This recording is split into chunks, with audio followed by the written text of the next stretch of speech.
My mom said, "You're too successful. It makes your brother feel bad." So I made him feel bad again by succeeding even more. She wanted me to fail by making false accusations about me to my boss. But it backfired. Hey, Reddit. So my mom literally told me I was too successful and that it made my younger brother feel bad about himself. Then, when I didn't dial it back like some kind of apologetic robot, she tried to tank my career by calling my boss with made up accusations. Spoiler alert, it didn't go how she planned. I'm a 28-year-old guy working as a senior financial analyst for a mid-sized pharmaceutical company. Nothing crazy fancy, but I worked my way up from being a junior analyst straight out of college. My younger brother Nathan, 25 male, is, well, he exists. That's about the most impressive thing I can say about him without lying. Let me paint you a picture of how things have always been in my family. I'm the oldest kid. From day one, I was expected to be responsible, mature, and basically raise myself while my parents focused all their energy on Nathan, the golden child, the baby, the one who could do no wrong even when he was actively doing wrong. When we were kids, I'd get yelled at for leaving toys on the floor. Nathan would trash the entire living room, and my parents would just smile and say he was being creative. I had chores starting at age 7. Nathan didn't start doing chores until he was like 15. Birthdays were a joke. I'd get practical stuff, clothes I needed for school, a new backpack. Nathan would get the new gaming console, expensive sneakers, concert tickets. One year I got a graphing calculator for my birthday. I was 14. Nathan got a dirt bike for his 12th birthday. But you know what? I learned to stop caring about the unfairness. I just put my head down and focused on what I could control. Studied hard, got good grades, worked part-time jobs starting at 16, saved every penny. My parents never helped me financially after I turned 18. Not with college, not with my first apartment, nothing. Meanwhile, Nathan got his tuition paid for, got a car handed to him, got his rent covered while he was in college. Speaking of college, I went to a solid state school on a partial academic scholarship I earned myself, worked 20 hours a week, graduated in 4 years with a degree in finance and a 3.7 GPA. Nathan went 3 years later. My parents paid his full tuition. He changed his major 4 times, took 6 years to graduate with a degree in communications, and finished with like a 2.3 GPA. His graduation party had 100 people and a catered buffet. Mine was dinner at Olive Garden. After college, I started at my current company as a junior analyst, making $42,000 a year. Lived in a crappy studio, drove a beat-up Honda Civic, ate ramen most nights. Saved aggressively. Nathan bounced around between random retail jobs, quit half of them. He still lived at home rent-free, driving the car my parents bought him. I worked my tail off. Came in early, stayed late, took on extra projects, got promoted after 2 years to analyst, then 3 years after that to senior analyst. My salary jumped to $78,000. I moved into a decent 2-bedroom apartment in a nice complex with a gym and a pool. Bought myself a 3-year-old Mazda sedan that actually had working air conditioning and Bluetooth. Started building up my savings account. Nothing extravagant. Just finally living like a normal adult instead of a broke college kid. Nathan was still at home at age 24, working part-time at a sporting goods store, making maybe $15,000 a year if he worked full weeks, which he rarely did. My parents didn't care. They weren't charging him rent. They were basically supporting a grown man who had zero ambition and spent most of his time playing video games and hanging out with his buddies. Last year, I bought my first house. Nothing crazy, a 3-bedroom ranch-style place in a decent suburb about 20 minutes from work. It needed some cosmetic updates, but the bones were solid. I saved up for the down payment myself, got pre-approved for a mortgage, handled the whole process solo. It was huge for me. First major adult milestone I'd achieved completely on my own. When I told my parents I'd closed on the house, their response was lukewarm at best. My mom said, "That's nice, honey," like I just told her I bought new socks. My dad asked if I was sure I could handle the mortgage payment. Zero congratulations, zero excitement, zero pride in what their son had accomplished. But you know what really stung? 2 days after I told them about buying my house, Nathan mentioned he was thinking about maybe looking at apartments eventually someday. And my parents fell all over themselves, offering to help him with rent, offering to co-sign a lease, talking about how exciting it would be for him to have his own place. He hadn't even looked at apartments. He was just thinking about it. And they were ready to finance his entire move. The tipping point came 3 months ago at a family dinner. We do these once a month at my parents' house. It's usually pretty boring. We eat whatever my mom made, make small talk about nothing important, and I leave as soon as it's socially acceptable. This particular dinner, my Uncle Richard was there with my Aunt Paula. Uncle Richard asked how work was going, and I mentioned I'd just gotten another raise, was now making $92,000 a year. I wasn't bragging, just answering his direct question. My uncle was impressed, asked more questions about my job, what I did, what the company was like. Normal conversation stuff. I talked about a big project I'd led that saved the company a bunch of money, how I'd been getting positive feedback from the executives, how I was being considered for a manager position opening up next year. Nathan sat there the whole time looking like someone peed in his cereal. He got quieter and quieter, barely touched his food, kept checking his phone. My parents noticed and kept shooting me these looks, like I was doing something wrong by having a normal conversation with my uncle. After dinner, my uncle and aunt left, and I was helping clear the table when my mom pulled me aside. She had this serious expression that immediately put me on edge. "Can I talk to you for a minute?" she asked, leading me into the living room. My dad and Nathan stayed in the kitchen. "Sure, what's up?" I asked, genuinely confused about what could be so important. My mom folded her hands in her lap and gave me this look like she was about to deliver bad news. "I need you to understand something. The way you talked about your job tonight, it made Nathan feel really bad about himself." I actually laughed because I thought she was joking. She wasn't smiling. "Wait, you're serious?" I asked. "Yes. Nathan is going through a hard time right now trying to figure out his career path. He doesn't need to hear about how successful you are. It just makes him feel worse about where he is in life." I stared at her. "Mom, he asked me to pass the salt. Uncle Richard asked me about work. I was answering his question. You could have been more modest about it. You didn't need to go into so much detail about your raise and your promotion prospects. You know Nathan's struggling. Nathan's struggling because he works 15 hours a week at a retail job and lives at home for free," I said, trying to keep my voice level. "That's not my fault." "That's exactly the kind of attitude I'm talking about," my mom said, her voice getting sharper. "You need to be more sensitive to your brother's feelings. Not everyone is as career-driven as you are. Some people need more time to find their path. He's 25, Mom. He's had plenty of time, and I'm not going to apologize for working hard and being successful." She sighed like I was being difficult. "I'm just asking you to maybe tone it down a little bit. When we have family gatherings, you don't need to talk about your accomplishments so much. It creates tension." "Creates tension? Me answering questions truthfully creates tension? You're making your brother feel inadequate," she said flatly. "I'm asking you, as his older brother, to be more considerate. Is that really so much to ask?" I sat there processing what she was actually saying. My own mother was asking me to hide my success to protect my adult brother's feelings, not encourage him to do better, not push him to get his life together. Just make sure I didn't remind him that he was going nowhere by being visibly successful myself. "So what do you want me to do?" I asked. "Lie about my job? Pretend I work at a gas station? Quit and work part-time retail so Nathan doesn't feel bad?" "Don't be dramatic," my mom snapped. "I'm just asking for some discretion, some humility. You don't need to constantly remind everyone how well you're doing. I mentioned it once because Uncle Richard directly asked me. That's not constantly reminding anyone." "Well, it was uncomfortable for Nathan, and I'd appreciate it if you'd be more thoughtful going forward." I stood up. "I'm going to head out." "You're leaving already? We haven't had dessert yet."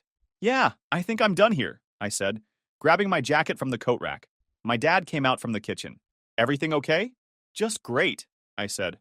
"Mom just told me I'm too successful and it hurts Nathan's feelings, so I should probably hide my accomplishments from now on." Real supportive stuff. My dad's face did this weird thing where I could tell he knew exactly what my mom had said and agreed with her, but didn't want to admit it out loud. "Your mother's just trying to keep the peace. By asking me to pretend I'm not doing well? That's keeping the peace?" "Nobody's asking you to pretend anything," my dad said, but his tone said otherwise. "We just think it might be better if you were a little less vocal about your career." "Vocal. Right. Got it." I headed for the door. Nathan appeared from the kitchen, looking smug as hell. He knew exactly what had just gone down and was eating it up. "Later," I said to no one in particular, and left. I sat in my car for a few minutes, processing how messed up that interaction was. My parents weren't proud of me. They saw my success as a problem. The next week, I volunteered to lead 2 more high-profile projects at work. Stayed late, came in on Saturdays, put together presentations that were some of my best work, started networking more aggressively, positioning myself for management. At the next family dinner, I talked about everything I was working on. My mom's face got tighter with every word. Nathan excused himself halfway through. My dad tried to change the subject twice. 2 weeks later, I found out I'd gotten the manager promotion. My new title was finance manager, and my salary jumped to 112,000. I was over the moon. This was huge. This was everything I'd worked toward. I called my parents to tell them. My mom answered, "Hey mom, I got some great news. I got promoted to manager. Pretty big raise too." Silence on the other end. "Mom, that's good, honey. Is dad there?" I wanted to tell him too. "He's busy right now. I'll let him know." "Okay, well, yeah, I'm really excited about it. It's a big step up." Mm-hmm. More silence? "All right, well, I should get going. Just wanted to share the news." "Okay, bye." She hung up before I could say bye back. That was my mom's reaction to the biggest career achievement of my life so far. "That's good, honey," and then basically hanging up on me. Whatever. I didn't need their validation. I'd never needed it before. Wasn't going to start now. The following month at family dinner, I showed up in the new car I'd just leased. A really nice Audi sedan. Nathan was outside when I pulled up. His face when he saw the car was priceless. Dinner was tense. Nobody asked me about work or the car. My Uncle Richard asked about the Audi, and I told him about it. My parents looked like they wanted to be anywhere else. After dinner, I was getting ready to leave when my mom followed me outside to my car. "We need to talk," she said, arms crossed. "About what?" "This needs to stop," she said, gesturing vaguely at my car, and apparently my entire existence. "You're rubbing your success in Nathan's face. I drove a car to a family dinner. That's rubbing it in his face? You knew he'd see it. You knew it would make him feel bad. You could have driven your old car." I actually laughed out loud. "You want me to drive a worse car so my brother doesn't feel bad about himself? Are you hearing yourself right now?"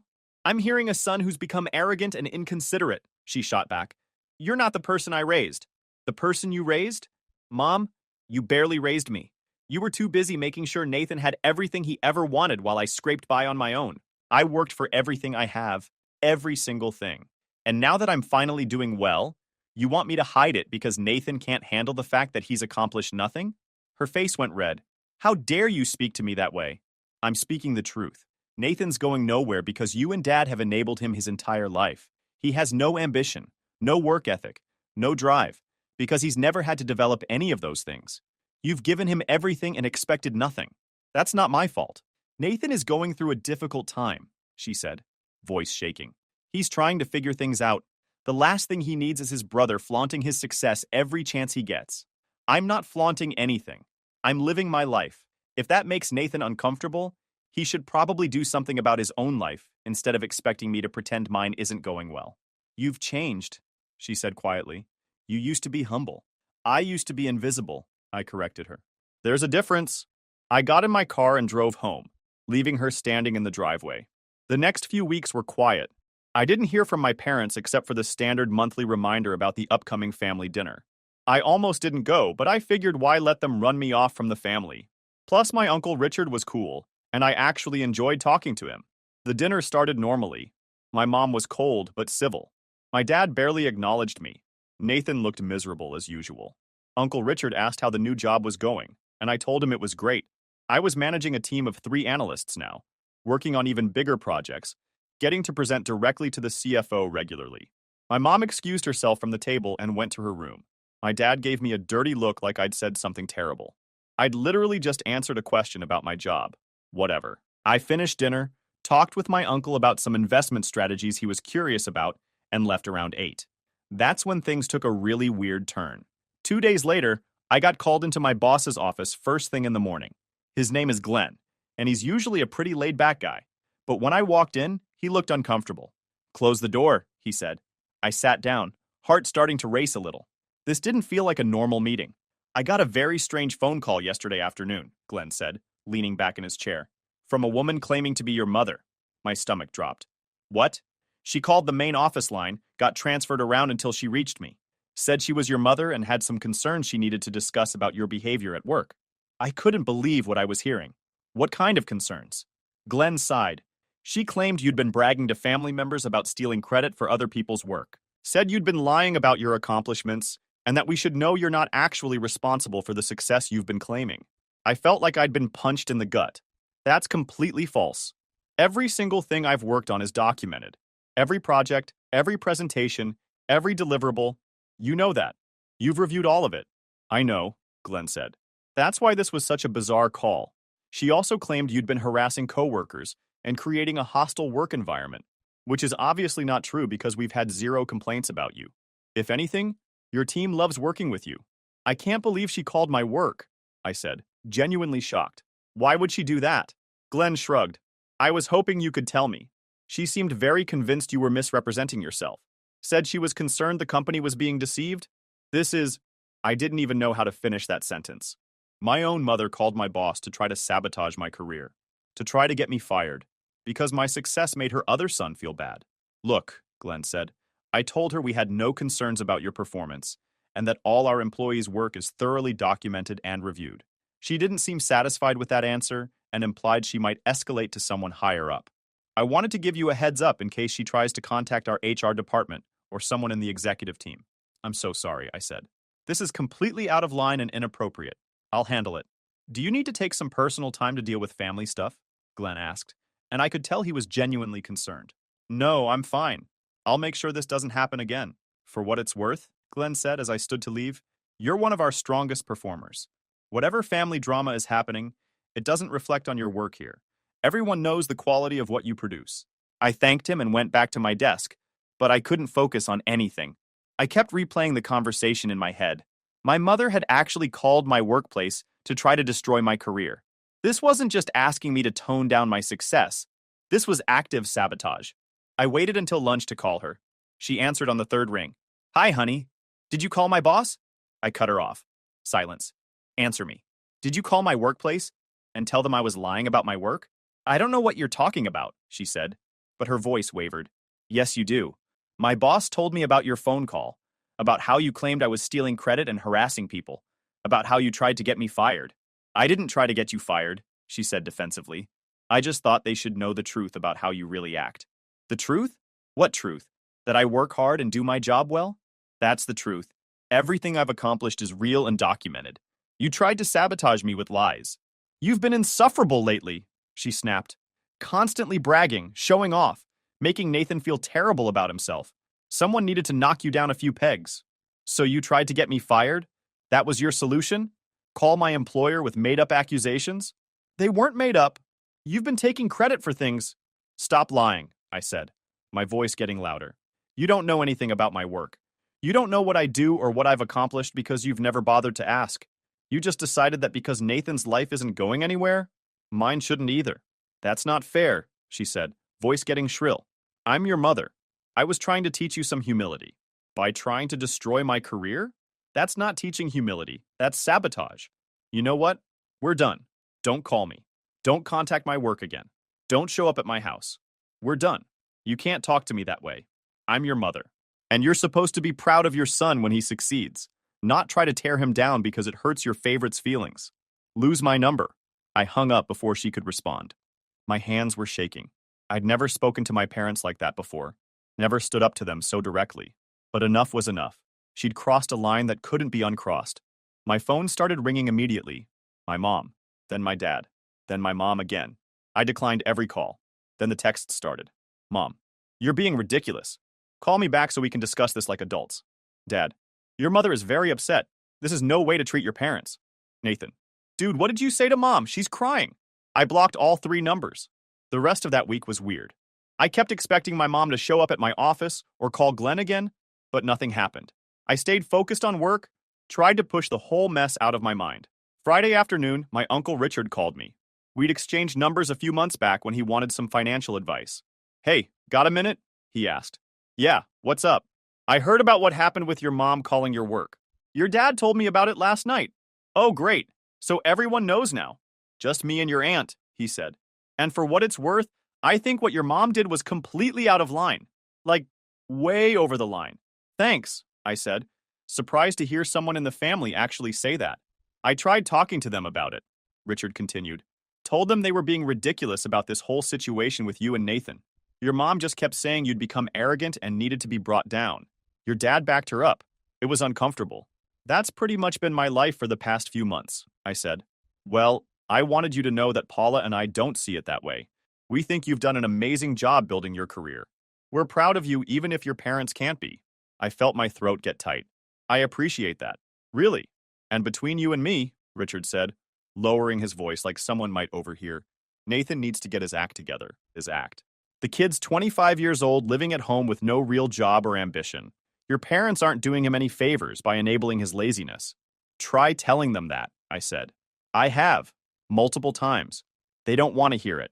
They've convinced themselves that Nathan's going to figure things out any day now and become hugely successful, and that you're just temporarily ahead. It's delusional.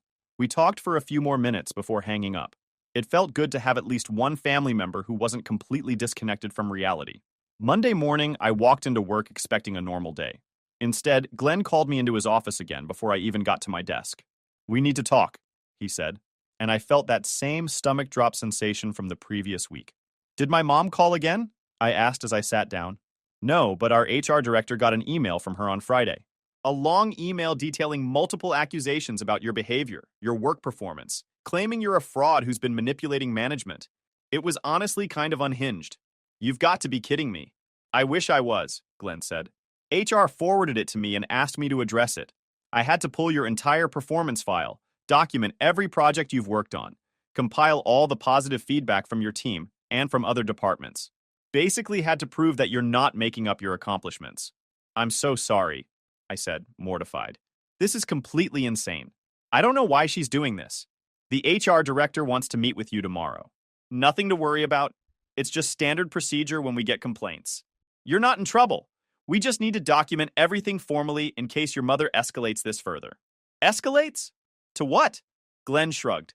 "I don't know. Maybe legal action?" She mentioned in her email that she was considering contacting an attorney about your fraudulent behavior. It's all pretty wild. I met with HR the next day.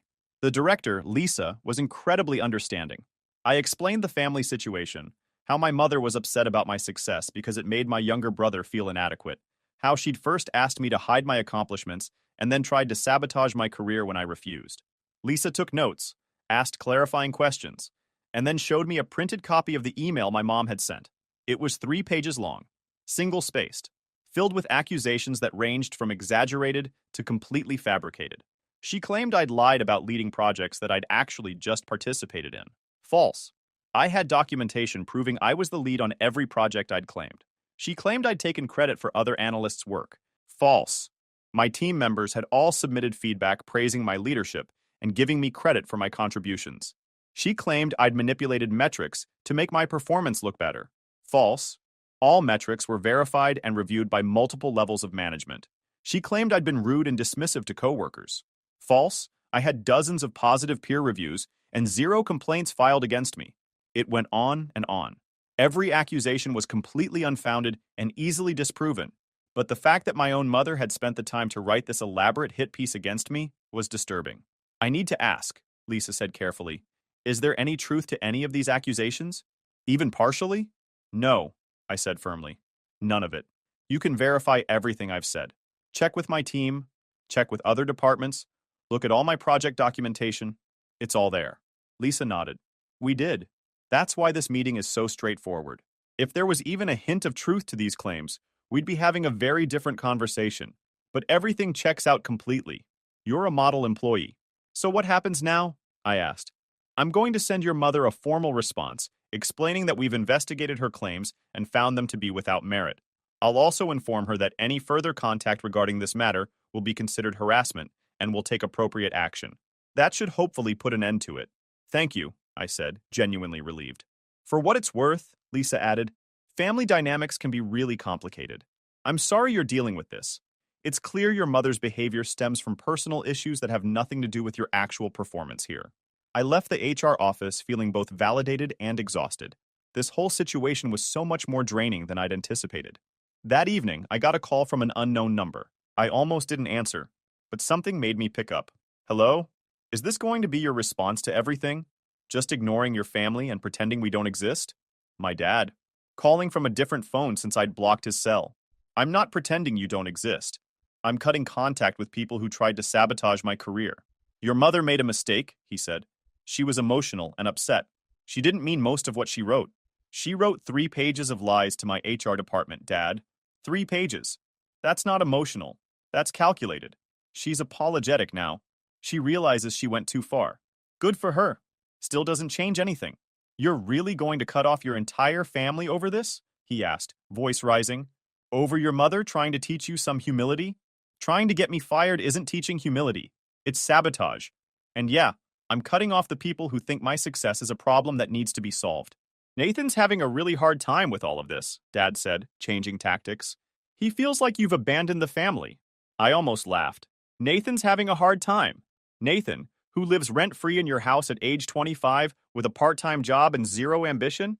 That Nathan? He's going through a transition period.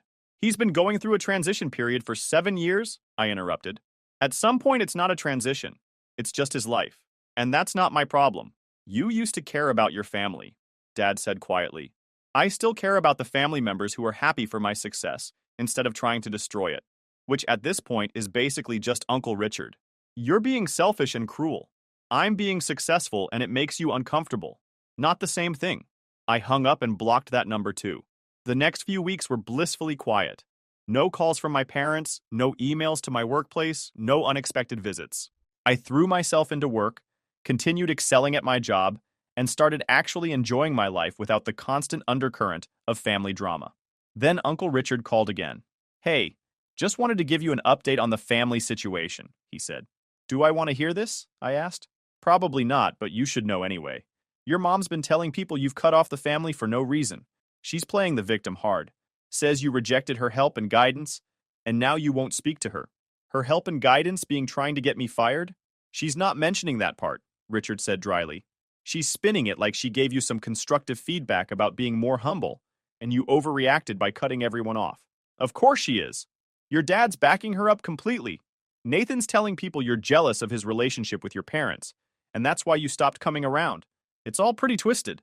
Let them spin it however they want, I said. The people who matter know the truth. That's what I told Paula, Richard said. We're not buying their version of events. Paula actually told your mom off last week at some family thing. Said what she did was inexcusable, and that you had every right to cut contact. Your mom didn't appreciate that. I bet she didn't. Just wanted you to know that you've got support here, Richard said. Even if your parents are being ridiculous. We talked for a bit longer before hanging up. It was validating to know at least 2 family members saw the situation clearly. A month later, something interesting happened. I got promoted again, this time to senior finance manager with an even bigger raise, $135,000 a year. It came out of nowhere, honestly. The VP of finance called me into his office and told me they were creating a new senior manager role, and I was their first choice for it. The new position came with a bigger office, a small team of managers reporting to me, and significantly more responsibility. It was a huge leap forward in my career. I didn't tell my parents. Didn't call them, didn't text them, nothing. What would be the point? They'd already made it clear my success was an inconvenience to them. But I did tell Uncle Richard when he called to check in. No way! That's amazing, he said, genuinely excited. Senior manager at 28? Dude, you're killing it. Thanks, I said, grinning. It's been a good year career-wise. Your parents are going to lose their minds when they find out, Richard said with a laugh. Especially since Nathan just got fired from the sporting goods store for showing up late too many times. Wait, seriously? Yep, happened last week. He's back to being fully unemployed. Your mom's already making excuses about how the manager had it out for him, and the job wasn't a good fit anyway. So nothing's changed then. Nope. Still enabling him? Still refusing to acknowledge he needs to grow up. Meanwhile, you're out here absolutely crushing it in the real world. We talked for a while longer, catching up on life. After hanging up, I sat in my new office, which had an actual window, a nice desk, and real furniture instead of the basic setup I'd had before, and felt genuinely proud of myself. My parents had tried to stop me from succeeding. They'd asked me to hide my accomplishments, and when I wouldn't, they'd actively tried to sabotage my career. And despite all of that, I'd succeeded anyway, even more than before. The promotion came with new responsibilities that kept me busy for the next 2 months. I was managing 3 other managers now, overseeing major projects, presenting to the executive team regularly. It was intense but rewarding. During one of our regular check-ins, Uncle Richard mentioned that my parents were asking about me. They want to know if you've called me, if I know how you're doing, he said. I think they're trying to get information through me since you blocked them. What did you tell them? That you're doing great and that's all they need to know. Your mom tried to press for details, but I shut that down. Told her if she wanted to know how you were doing, she shouldn't have tried to destroy your career. How'd she respond to that? Got all defensive, started crying about how she was just trying to help you, how you've changed and become arrogant. Same song, different day. Your dad looked uncomfortable but didn't say anything to contradict her. And Nathan? Nathan's still unemployed, still living at home. Your mom mentioned something about him thinking about starting a podcast, whatever that means. I had to laugh at that one.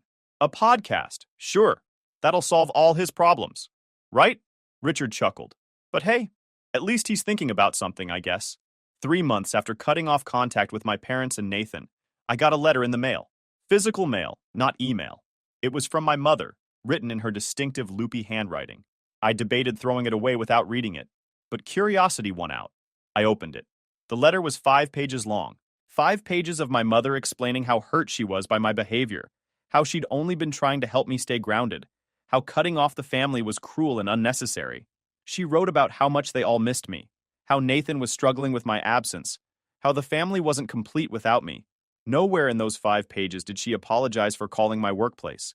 Nowhere did she acknowledge that her actions had been inappropriate. Nowhere did she take any responsibility for the situation. Instead, the last page suggested that if I apologized for overreacting and promised to be more considerate of Nathan's feelings going forward, we could move past this unfortunate incident and be a family again. I read it twice just to make sure I wasn't misunderstanding. Nope. She wanted me to apologize. To her. I took a photo of the letter and texted it to Uncle Richard with the caption, "You seeing this?" He called me 5 minutes later. Is she serious? She wants you to apologize? Apparently, I overreacted to her trying to get me fired, I said. And if I just admit that and promise to hide my success better, we can all be one happy family again. That's delusional, Richard said. Like, genuinely disconnected from reality. That's my family, I said. What are you going to do? Nothing. I'm going to do absolutely nothing. No response, no phone call, no acknowledgement. She doesn't get to dictate the terms of reconciliation after what she did. Good, Richard said firmly. Stick to your guns. You don't owe them anything. I threw the letter away and didn't think about it again. Well, I tried not to think about it. It was hard not to feel a little hurt that my own mother was so incapable of admitting wrongdoing. Life continued. Work was great. I was excelling in my new role, getting positive feedback from everyone, building strong relationships with the executive team. My personal life was good too. I was dating someone I really liked, hanging out with friends regularly, enjoying my house and my nice car, and the financial security I'd worked so hard to achieve. About 6 months after cutting contact, Uncle Richard called with some interesting news. So Nathan moved out, he said. No kidding? Where'd he go? Got an apartment with 2 roommates. Your parents are covering his rent, obviously, but at least he's not living at home anymore. That's something, I guess. Yeah, except he apparently told people he was moving out because the house was too depressing without you there, and he needed a fresh start. I had to laugh at that. So he's making it about me somehow? Yep. Can't just be that he's finally taking a tiny step toward independence at age 25? Has to be because you abandoned the family and made the house sad. Unbelievable. Your mom's also been telling people that you've refused all her attempts at reconciliation. She's got a whole narrative going about how she's tried everything to reach out to you, but you're being stubborn and refusing to forgive her for one small mistake. One small mistake being trying to get me fired? She's really downplaying that part in her version, making it sound like she called with some concerns and you flew off the handle. Of course she is. Paula and I have corrected the story where we can, Richard said. But you know how it goes. People believe what they want to believe. I don't really care what people believe at this point, I said honestly. The people who matter know the truth. That's the right attitude, Richard agreed. A year after cutting contact, I got a wedding invitation from a cousin on my mom's side. Uncle Richard warned me my parents would be there. I RSVP'd yes with my girlfriend. The wedding was interesting. My parents were in the second pew. Nathan slouched between them. My mom saw me and started whispering urgently to my dad. I nodded in their direction and found seats across the church. The ceremony was nice. At the reception, I made my rounds, chatted with relatives. Multiple people asked what I'd been up to. I kept my answers brief but honest about work going well. My mom was glaring at me all night. About an hour in, she approached me at the bar. Can we talk? She asked. There's nothing to talk about, I said calmly. You can't avoid me forever. I'm your mother. I'm not avoiding you, but I'm not having a conversation about reconciliation until you actually apologize. I sent you a letter. That asked me to apologize to you. That's not the same thing. Her face flushed red. You're being unreasonable. I made one mistake. Trying to get me fired wasn't one mistake. Calling my workplace was one mistake. Emailing my HR department with 3 pages of lies was a second mistake. I was trying to help you By sabotaging my career? That's help? You were becoming arrogant. Someone needed to humble you. And there it is. You still think you were right. Until that changes, we have nothing to talk about. I walked away. My mom didn't approach me again, but I caught her crying later. The rest of the evening was actually enjoyable. When my parents left early, the atmosphere got lighter. 2 years after cutting contact with my parents, I'm now 30 years old and a director of finance. Got promoted again 6 months ago, now making $170,000 a year. I bought a bigger house in a nicer neighborhood, upgraded to a newer Audi, and started actually enjoying the fruits of my labor instead of constantly worrying about money. I'm still with the same girlfriend from the wedding, and we're talking about getting engaged soon. Life is genuinely good. Uncle Richard keeps me updated on the family. Nathan's still bouncing between jobs at 27, still living in the apartment my parents pay for. My parents are still making excuses for him. My mom still asks Richard about me. He gives her the bare minimum. He said she cried when she found out about my most recent promotion. Not happy tears. Upset tears. My dad's tried reaching out through other relatives with casual, tell him to call me messages that I've ignored. He's never acknowledged what my mom did was wrong. If you enjoyed this video, please hit that subscribe button.